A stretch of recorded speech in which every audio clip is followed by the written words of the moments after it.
Okay, in this presentation, we're looking at integrals, and essentially what we have to do is solve this integral here.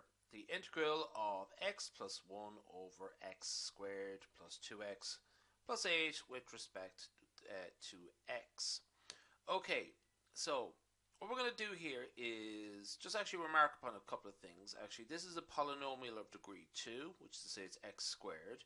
And this is above we have a polynomial of degree 1, which is essentially the highest power is x. Just to sort of keep that in mind, okay?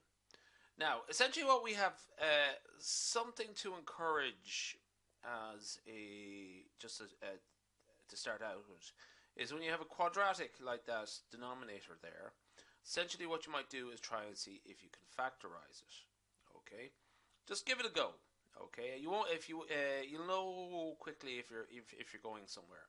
So essentially, if you try factorize it, x squared plus 2x plus 8, and you try and approach it using b squared minus 4ac all over 2a. Anyway, that this part of it here is the first thing to check, the b squared or the b squared part minus 4ac. Okay. Actually, I sort of misspoke the formula there, but actually this is just actually the key part of it here. This has to be a positive number for this to work, the minus b formula. So b squared minus 4ac, if we calculate that out, we find it would be minus 28, and that will give us a negative root, and that means, okay, this is probably not the right approach. We're getting into complex numbers if we go down that road. Okay, so factorizing it and trying to simplify it out of the question. So there's no real roots to that. Okay, so another approach is required, and what we're going to do here is, I'm just going to sort of cover that up a little bit and just talk about it step by step, is the substitution technique. Okay, so what we're going to do here is pick a term out of the expression, and particularly one that has a polynomial of the highest order. Okay. So that's why I'm going in this particular instance, and it's why I mentioned it earlier. We have a polynomial of degree 2, which is the highest power of or highest order of a polynomial. So what I'm going to do is that equal to u. U equals x squared plus 2x plus 8. Okay. And what I'm going to do there is differentiate that. Okay. So differentiate that expression there. I will get 2x plus 2. Just to remark, 2x plus 2 is this equal to 2 times x plus 1. Essentially what I'm doing there is I'm setting things up for a nice cancellation, which will simplify things greatly. Okay, so when I'm going to essentially just rearranging what I have there, just reordering everything there, particularly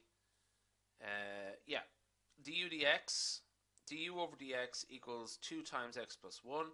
Essentially, I can rearrange that algebraically as 1 half times du is equal to x plus 1 dx. This is the numerator from the expression above. I'll just go back up there just to sort of so that you can see that. X plus 1 dx. So that is actually the numerator there, x plus 1 dx. Okay, so we can actually, as well as writing the denominator as u, we can write the numerator, the bit above the line, as 1 half du. So essentially what we could do here is we can re-express the whole thing in terms of u, du. So there we have it there. 1 over u, which is 1 over x squared plus 2x plus 8, times a half of du, which is x plus 1 dx. Okay, so we can actually rewrite the whole thing as follows using the substitution technique. 1 half over the integral of 1 over u du. Okay, so this actually resolves into a nice, very simple calculation. Working that out, we would get 1 half of, when we actually integrate it out, it's a very simple integration. The natural log of u, okay, plus c. We have the half out there as well, so half of natural log of u plus c. And just rewriting it out there, 1 half of log of x squared plus 2x plus 8 plus c. You can't really simplify it any more than that. Okay, actually don't just get yourself into knots. So this is from a tutorial sheet where there's a second question, And I'll actually just give you the answer there, so that you actually see so you can test this yourself and just see that you get the same answer. And again, it's almost identical. It's just a few numbers have changed, but the approach is almost the exact same. So that is integration by substitution. So we'll leave that there.